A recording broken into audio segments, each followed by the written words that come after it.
ઉનાળાની આકરી તપન અને અબોલ જીવોની વેદના ડભોઈ સમગ્ર ગુજરાતમાં ઉનાળાનો પ્રારંભ થતાં જ સૂર્ય દેવતા આકરા પાણીએ થયા છે। ગરમીનો પારો સતત ઊંચે જઈ રહ્યો છે ત્યારે માણસ તો પંખા, એસી અને કુલરનો સહારે ઘરમાં ભરાઈ રહીને ગરમીથી બચાવ કરી લે છે, પરંતુ આ કાળઝાળ ગરમીમાં મૂંગા પશુઓની હાલત કફોડી બની છે।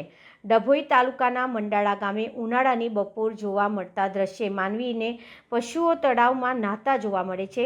પંખા, એસી નથી, તળાવ જ અમારો સહારો છે। મંડાળા ગામના પાદરે આવેલા તળાવમાં હાલ તો ગાયો અને ભેંસોના ઝુંડ એકસાથે પાણીમાં ડૂબકી લગાવતા જોવા મળે છે।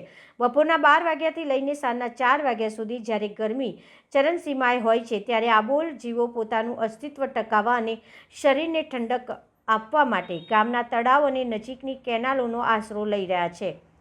માનવી અને પશુની સરખામણી માનવ જીવન, આધુનિક સુવિધાઓ, ઠંડા પીણા અને છાંયડામાં સુરક્ષિત અબોલ જીવો રસ્તા પર રઝળતા અને ખુલ્લા સીમમાં ચરતા પશુઓ પાસે ગરમીથી બચવા માટે કુદરતી જળાશયો સિવાય કોઈ વિકલ્પ નથી। ભીષણ ગરમીમાં જ્યારે જમીન ધગધગી રહી છે ત્યારે આ મૂંગા પશુઓ માટે તળાવના પાણી જ અમૃત સમાન બન્યા છે। દિવસના કલાકો સુધી તેઓ પાણીમાં રહીને ઠંડક મેળવવાનો પ્રયાસ કરે છે। સ્થાનિક ગ્રામજનો ગામડાની વાસ્તવિકતા અને કેનાલોનું મહત્ત્વ વધતી જતી ગરમીના કારણે ગ્રામીણ વિસ્તારોમાં નદી, તળાવ, નદી નાળા અને ખાસ કરીને નર્મદાની કેનાલો પશુધન માટે આશીર્વાદરૂપ સાબિત થઈ રહી છે।